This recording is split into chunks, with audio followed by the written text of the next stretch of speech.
Alors, on est à la parasha de Behar. Et la parasha, après les lois concernant la Shemitah et le Yovel, parle de tous les cas où quelqu'un, malheureusement, perd ses biens et en arrive à une situation où il est obligé de se vendre lui-même. Il n'a même plus de quoi vivre et il est obligé de se vendre lui-même. Donc on parle du cas de la situation d'un esclave hébreu. Et évidemment c'est triste et ça arrive. Et à ce propos, il y a des remarques très intéressantes faites par nos sages. On va en voir deux qui sont importantes à retenir. Alors, première remarque, la Torah fait une grande différence entre un esclave qui est un esclave hébreu et un qui ne l'est pas. Quelqu'un peut acquérir un esclave qui est de Canaan. Un esclave de Canaan est considéré comme étant la propriété à part entière de son maître.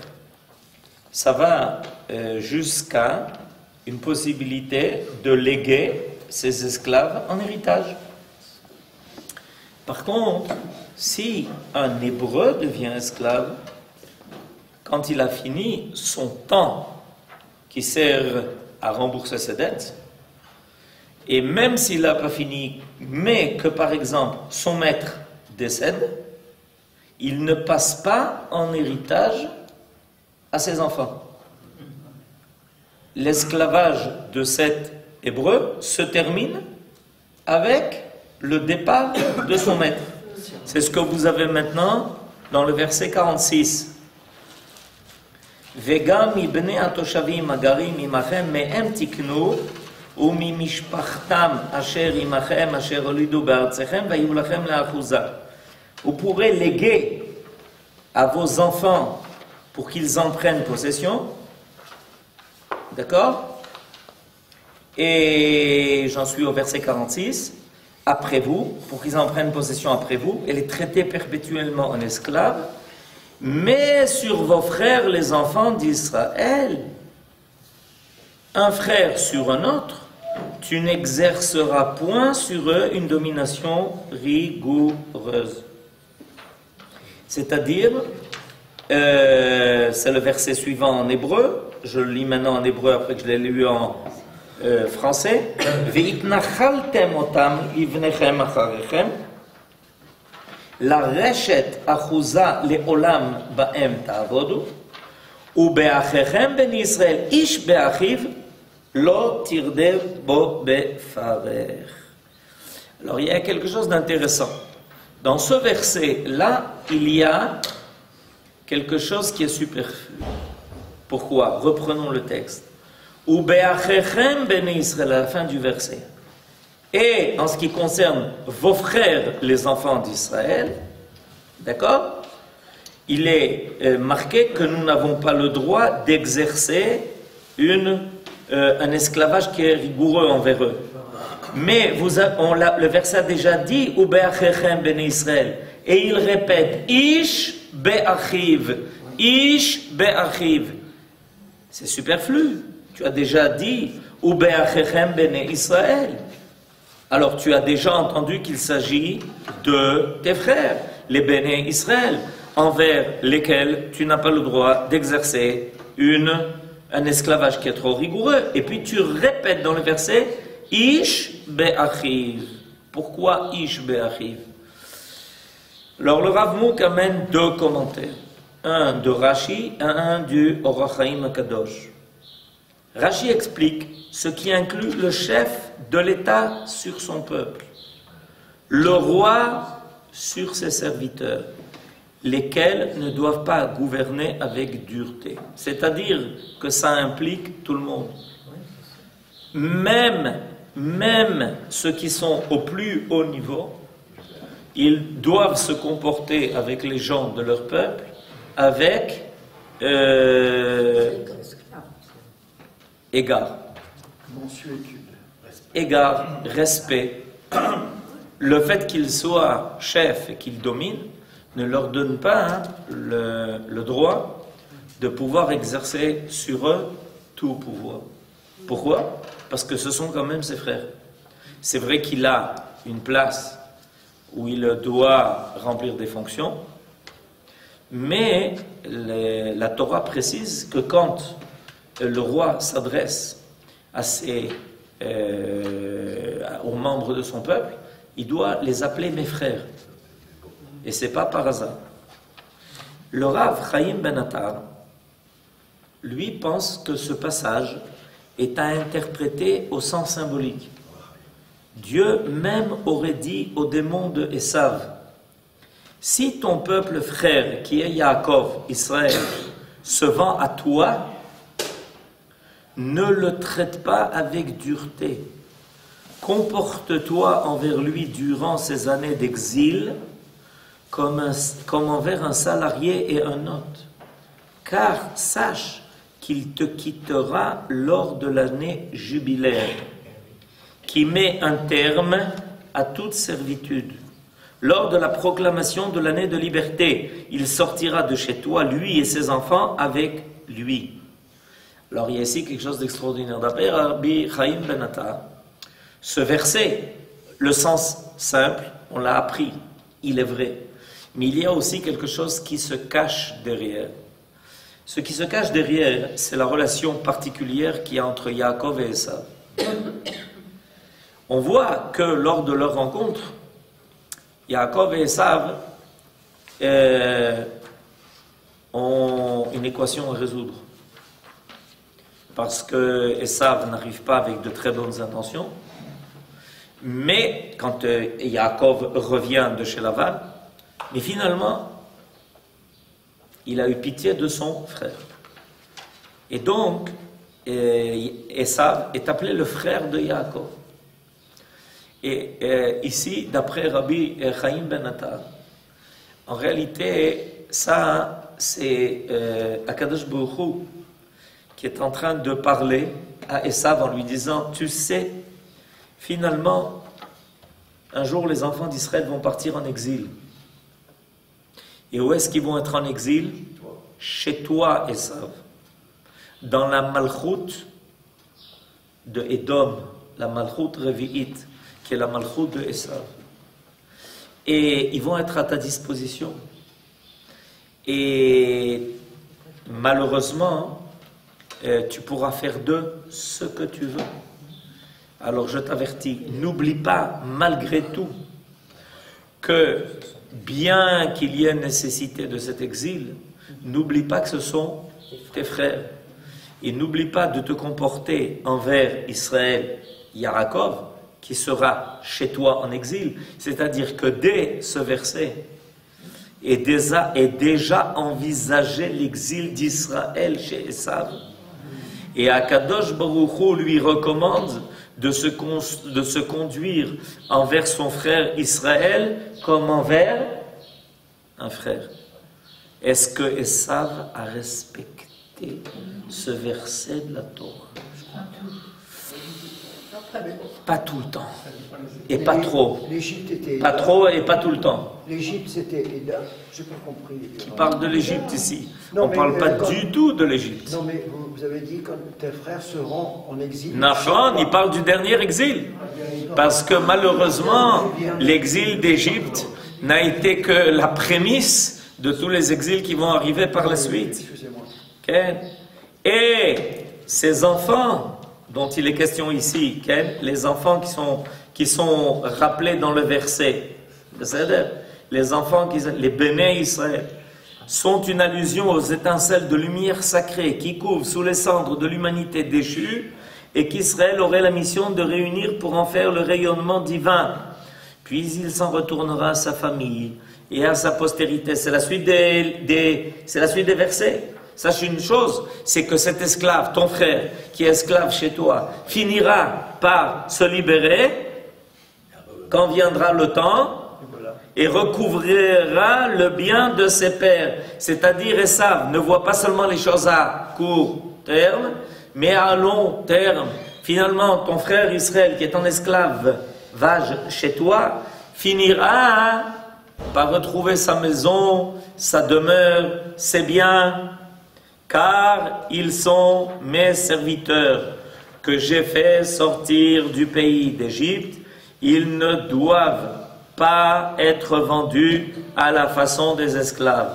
C'est-à-dire que Akadosh Baruch Hu précise que bien que ses enfants aient à subir en exil, en aucun cas il ne les oublie, et que viendra le temps de la fin de l'exil, et que cet esclave qui malheureusement a été vendu en esclavage, ou des fois s'est vendu lui-même, finira par se libérer de toutes les façons, parce qu'on ne peut pas faire prolonger son esclavage à perpétuité, comme ça arrive pour le Evet Knaani, et que viendra le temps de la libération d'après le roi Chaim Akadosh.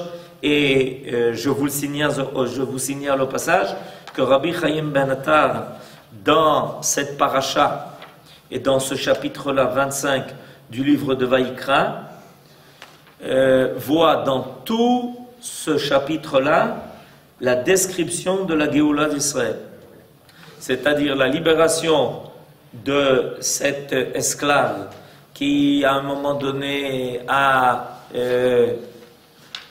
fléchi, est tombé et s'est retrouvé en esclavage chez les autres, et que finalement sa libération annonce la libération d'Israël. À la fin des temps, il dit des choses extraordinaires et phénoménales sur toute la paracha, et il explique toute la paracha comme ça, comme quoi en réalité ici la Torah a livré en allusion les secrets de la délivrance ultime. Et vous voyez ici un passage où il parle déjà de cela, et en réalité, il conduit tout son commentaire sur la paracha, sur ce chapitre-là, il conduit tout son commentaire dans ce sens-là, en disant que Akadosh Baruch Hu ici explique ce qui va se passer, dans quelles conditions, parce que par exemple, dans notre paracha, il y a le cas où quelqu'un est donc vendu en esclave, d'accord, où il a été obligé de se vendre lui-même. Et alors on réclame aux membres de sa famille de venir le délivrer, de ne pas le laisser. Et une famille ne doit pas laisser un membre de sa famille esclave, et qu'ils doivent donc venir le racheter. Quand malheureusement il se retrouve esclave, il y a obligation des membres de la famille de venir, de tout faire pour essayer de le délivrer en le rachetant. Mais la Torah parle du cas où finalement personne ne vient racheter. Personne ne vient racheter ce pauvre-là qui est en esclavage. Alors la Torah parle du cas où la personne finit par se racheter elle-même.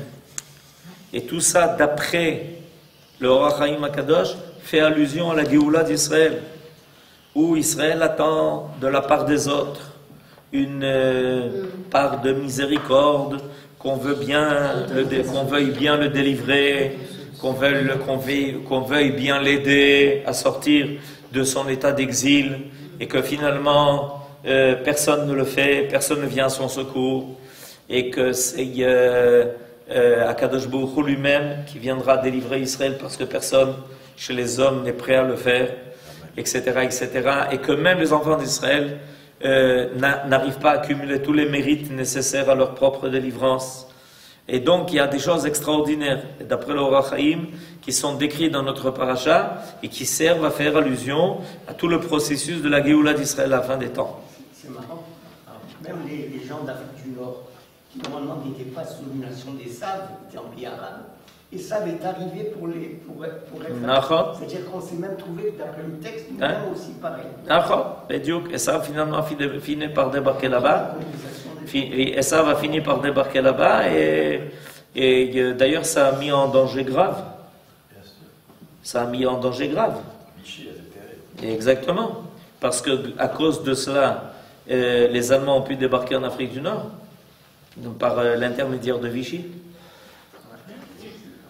Alors, Vous voulez dire quelque chose? Quelqu'un veut dire? Non, je voulais vous Oui, demander, le statut du évêque Kenani, oui. il lui a été expliqué préalablement. Oui.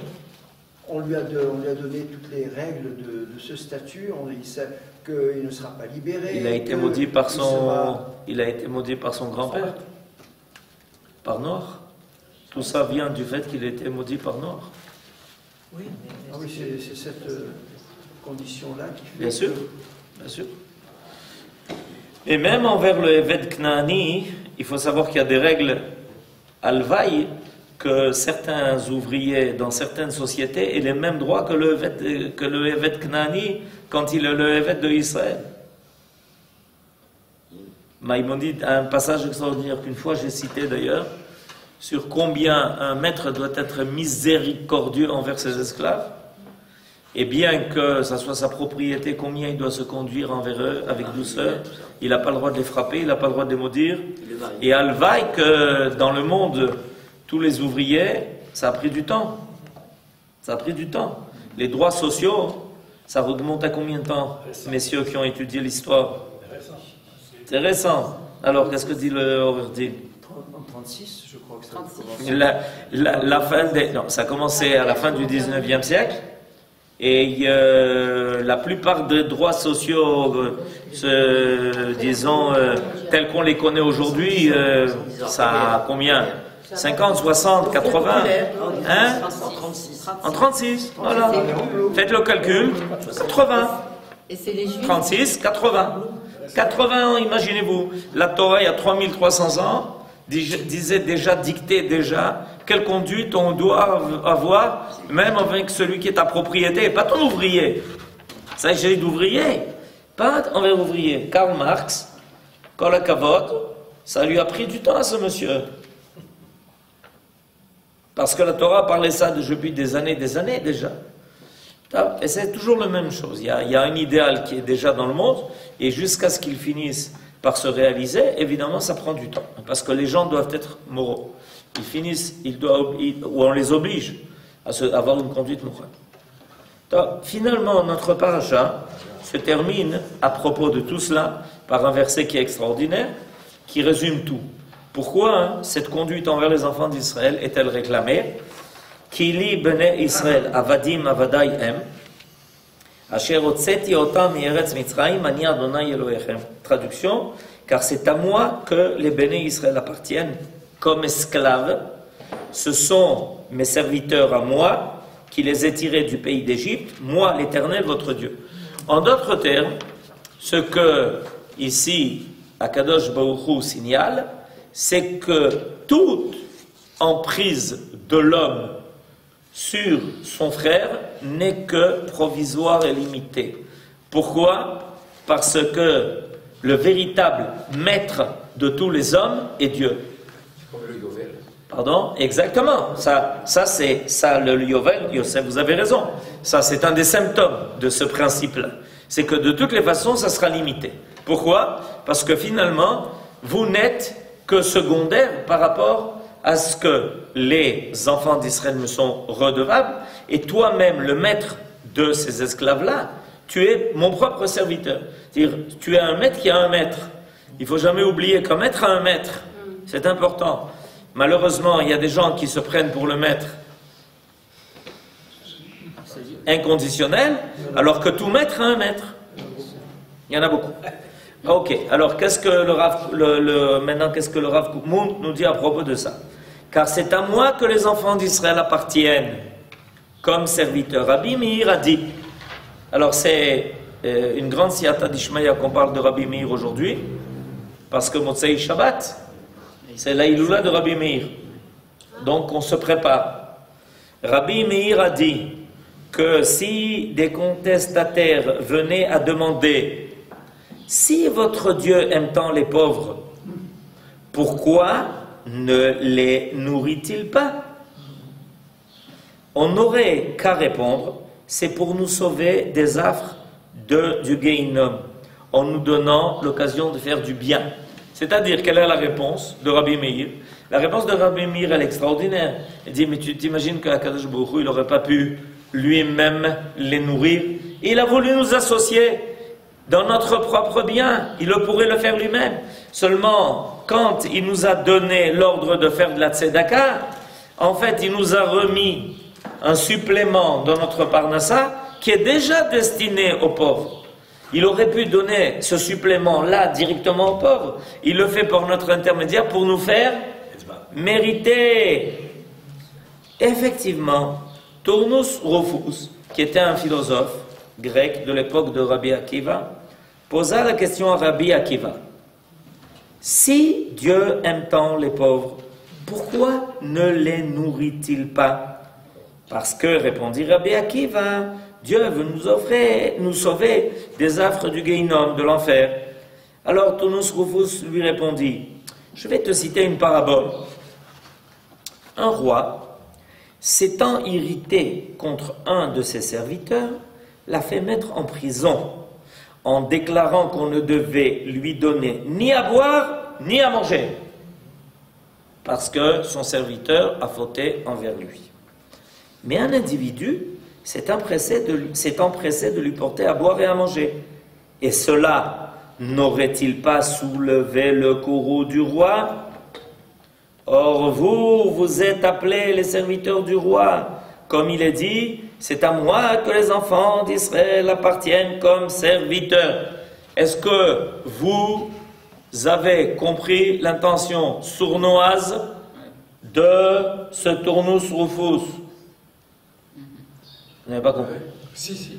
Quelle est l'intention sournoise? Ça irriterait la personne qui donne. Mais ça c'est la parole, ça c'est la parabole. Et quel est ça c'est le machal. Et quel est le nimshal? Qu'est-ce qu'il est en train de lui dire? Ne faites pas de la tzedaka. N'aidez pas ceux qui souffrent, parce que s'ils souffrent, c'est qu'ils ont été condamnés à cela. Or si vous les aidez, vous êtes en train de contrecarrer les desseins divins. Et son intention encore plus sournoise est de dire, si vous, les enfants d'Israël, souffrez tellement, n'oubliez pas qu'on est à l'époque de Rabbi Akiva, il n'y a aucune raison qu'on vous aide, au contraire, vous le méritez. Si vous souffrez tellement, si des fois vous implorez notre pitié, notre miséricorde, n'oubliez pas que Rabbi Akiva, il a été martyrisé. Il a fait. Alors vous implorez en disant, mais qu'est-ce qu'on a fait? On n'a rien fait. Pourquoi vous êtes si méchants, si durs, si terribles, si cruels avec nous? Tournus Rufus est en train de lui dire, mais nous ne faisons que la volonté du roi.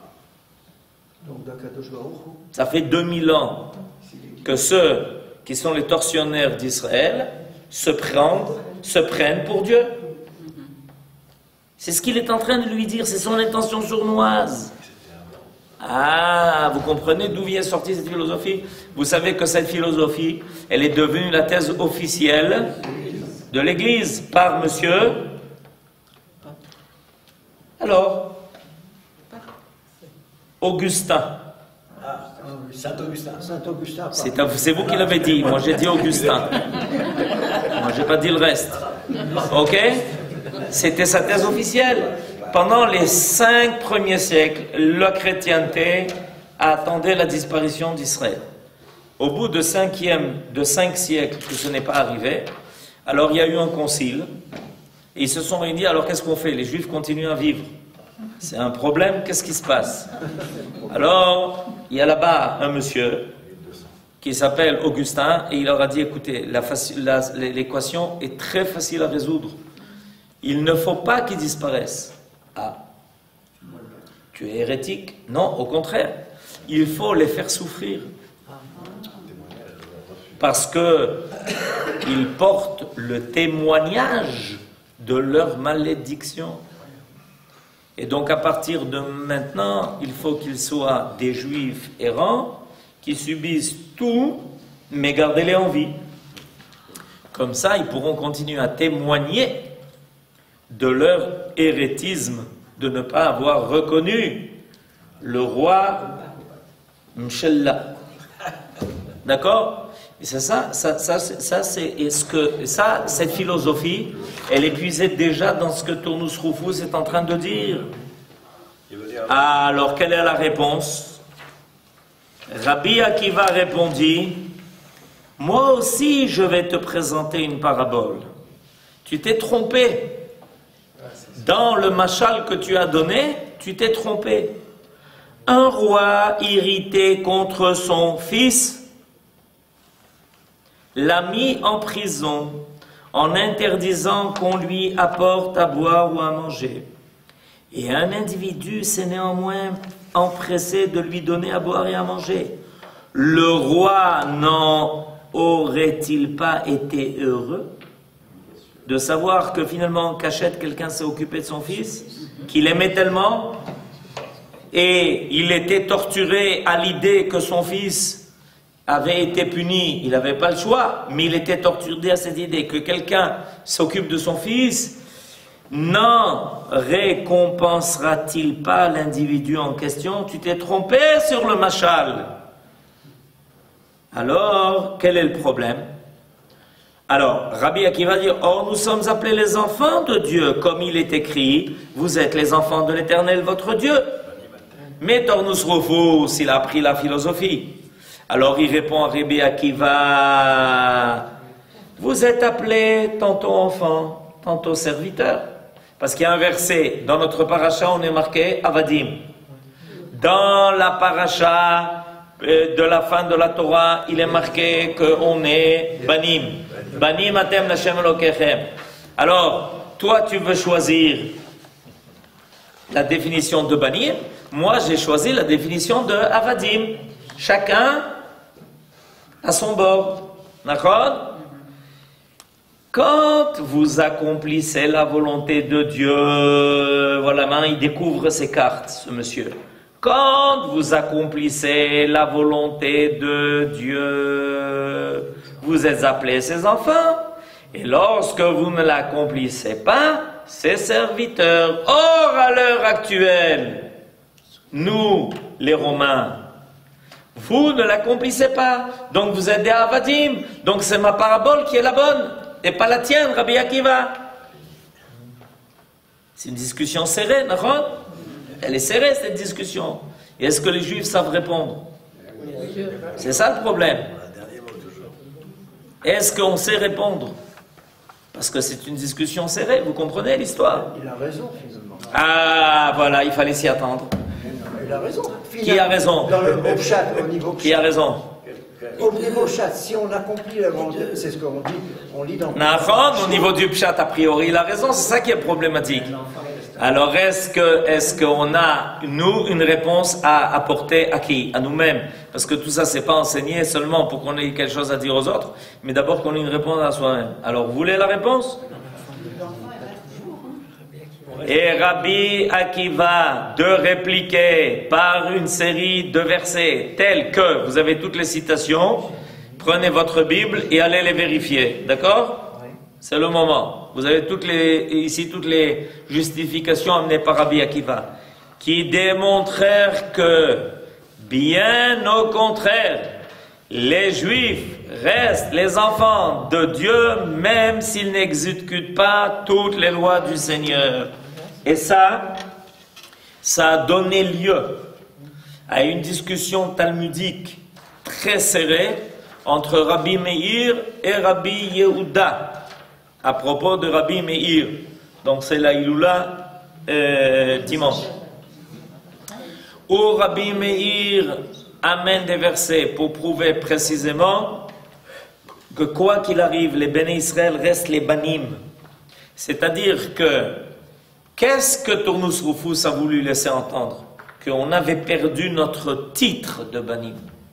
C'est vrai que des fois, dans la Torah, on est appelé Avadim, des fois on est appelé Banim, et comme a dit Abraham, on peut, à la rigueur, penser que quand on fait la volonté de Akadosh Baruch Hu, on est appelé Banim, on est gentil. Quand on n'a pas fait on est Avadim, parce qu'on a fait la volonté de Akadosh Baruch Hu. Mais Tournus Rufus a compris que c'est ou. C'est-à-dire qu'il y a un temps où on était Banim, c'est le grand cadeau que nous font messieurs du Vatican en disant oui, on reconnaît que vous avez été le peuple élu, mais ensuite vous avez été le peuple déchu. Vous avez été le peuple élu, mais vous êtes le peuple déchu. C'est-à-dire que même quand vous êtes Avadim, vous restez néanmoins des banim. La réponse de Rabbi Akiva est de dire tu te trompes. On n'a jamais perdu notre titre de banim. Jamais. Il est possible que des fois les banim deviennent avadim, mais dans notre paracha on apprend que ce n'est jamais définitif et que finalement le Eved Ivri, il se libère au bout de 7 ans, ou il se libère pendant l'Yovel, ou il se libère avec la mort de celui qui l'a rendu esclave. Dans tous les cas, ça se termine. C'est-à-dire qu'on retrouve notre caractère de banim. Parce que le caractère de banim, alors regardez, qu'est-ce qu'est l'idée profonde qui se cache derrière la réponse de Rabbi Akiva? Parce qu'il faut que les Juifs quand même sachent quoi répondre. Est-ce qu'un père peut décider que son fils n'est pas son fils? Sûr que non. Et est-ce qu'un maître peut décider que son esclave n'est pas son esclave? Non. Bien sûr que oui. Madame Estelle, c'est clair. Un maître peut libérer son esclave. L'esclave n'est pas quelque chose d'essentiel. Ce n'est pas une définition de l'essence de l'homme. C'est une définition de sa condition présente. Mais avant d'être esclave, il n'était pas esclave. Après que son temps d'esclavage se termine, il n'est pas esclave. Tandis que être l'enfant de son père, c'est quelque chose qui est définitif, irréversible, des fois même irrémédiable. Mais enfin, c'est autre chose. Vous comprenez ce que je veux dire par là? Que c'est ce que Rabbi Akiva est en train d'expliquer à ce rachat, Tournosrophos. Tu penses que si on est devenu Avadim, parce qu'on a été vendu en esclavage, à qui? Au Goïm. D'accord? C'est ce que l'Or HaChaim HaKadosh a expliqué. Ça veut dire qu'on a perdu notre titre de fils. Donc, qu'est-ce que ça veut dire pour vous, messieurs les Romains? Ça veut dire qu'en réalité, un fils n'est pas le fils de son père. Pour vous, la condition de fils, c'est pas quelque chose qui est, comment dirais-je, irréductable. Vous comprenez? Pour vous, non? Il est possible qu'un jour on dise que c'est son fils, et un jour on dise que c'est pas son fils. Mais ça, c'est impossible. Mais refaire-nous à la paracha sur le fils rebelle.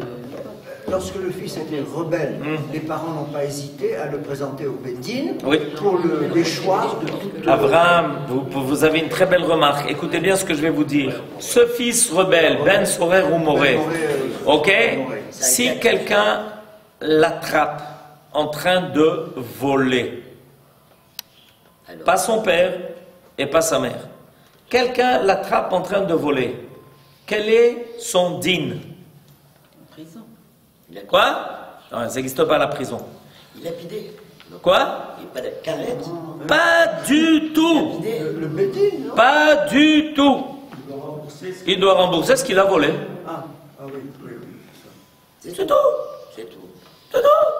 On lui fait travailler chez Alama Colette parce qu'il a volé une bouteille de cola. Travaille à la Macolette 1 heure, tu rembourses la bouteille de cola. Ça se termine. Ça se termine par là. Et si le père et la mère amènent leurs fils devant le Bédine, tout d'un coup il est chayav mita. Qu'est-ce qui se passe? Vous avez compris ma question? Vous avez compris ma question ou pas? L'histoire du Ben Sorer ou Moré, c'est une histoire phénoménale. Pourquoi? Parce que le Ben Sorer ou Moré, d'après le principe simple de la halakha, il a pratiquement, maximum, on lui fait rembourser, on lui fait travailler. On lui dit, allez, rembourse, c'est tout.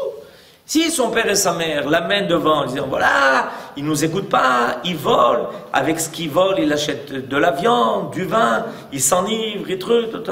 Si quelqu'un d'autre l'avait attrapé, mais il lui serait rien arrivé à ce bonhomme-là. Rien. Maximum, il aurait travaillé pour rendre. Mais est-ce qu'on punit quelqu'un d'avoir mangé beaucoup de viande? Moi, je ne connais pas de... Si vous connaissez une halakha pareille, dites-moi. Est-ce qu'on paye quelqu'un? Est-ce qu'on punit quelqu'un de s'être enivré? Non. Je ne connais pas de halakha pareille. Ok? Et puis voilà que le père et la mère le font, et tout d'un coup, il est chayav mita, makara. Parce que c'est le père et la mère qui endossent la responsabilité de ce qui se passe avec leur fils. C'est-à-dire que là, c'est une autre affaire. C'est parce que c'est bien leur fils que le père et la mère en arrivent à une situation où ils disent on n'est plus capable d'arrêter le processus. Donc ça se passe à un autre niveau. Ils restent leur fils et c'est leur propre punition. Ce qu'ils font est leur propre punition. Imaginez-vous un père et une mère qui amènent leur enfant au Bedin pour qu'il le tue. C'est leur propre punition. Ça n'a rien à voir avec ce qu'il a fait de façon objective. Parce que ce qu'il a fait de façon objective, s'il avait été attrapé par la police, alors maximum, on lui a dit, ben travaille et rembourse, c'est tout. C'est autre chose, Ken. Je voudrais revenir au cas de la discussion avec Rabbi Akiva. Oui. De la même façon que on est toujours les enfants de Akadosh Baruch Hu, on reste toujours les serviteurs de Akadosh Baruch Hu. C'est pas, on ne l'était pas avant. Mais avant de sortir d'Égypte, disons qu'on est les serviteurs du Pharaon. Mais c'est la grande machloket, c'est pas le même plan. Parce que, pourquoi? Parce que ce que Tonus Rufus a voulu dire, c'est que si vous arrêtez de faire la volonté de Akadosh Baruch Hu, donc vous arrêtez de faire les mitzvot, vous n'êtes plus considérés comme ceux qui le servent. Ok, mais ça n'atteindra jamais notre qualité d'être les enfants de Akadosh Baruch Hu. Jamais. Un fils, il peut être un mauvais fils, il continue d'être le fils de son père.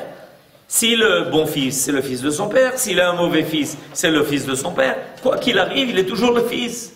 Et ça, c'est la machloquette essentielle avec Tonus Rufus. Tonus Rufus essaye de prétendre qu'on a perdu notre titre d'être les enfants de Akadosh Baruch Hu. Rabbi Akiva lui dit, mais pas du tout, ça n'existe pas ça.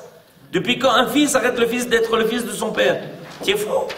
On pourrait ajouter que être serviteur de Dieu, c'est une qualité. Nahon, aussi. Nahon.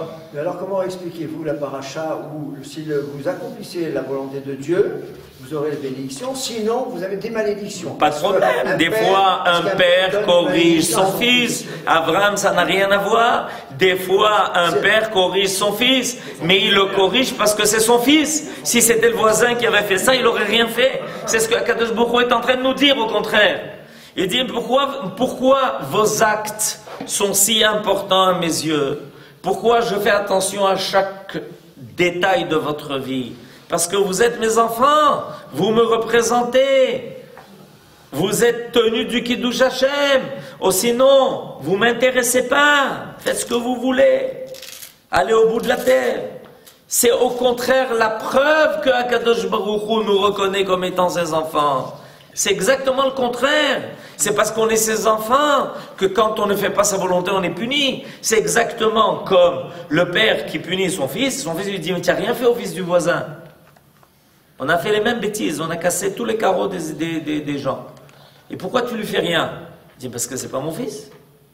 Toi, tu es mon fils, je te corrige. Lui, c'est pas mon fils, je peux rien faire. C'est son problème, c'est le problème du voisin, c'est pas le mien. Alors moi j'ai une question, pourquoi on est appelé Avadim à la sortie d'Égypte?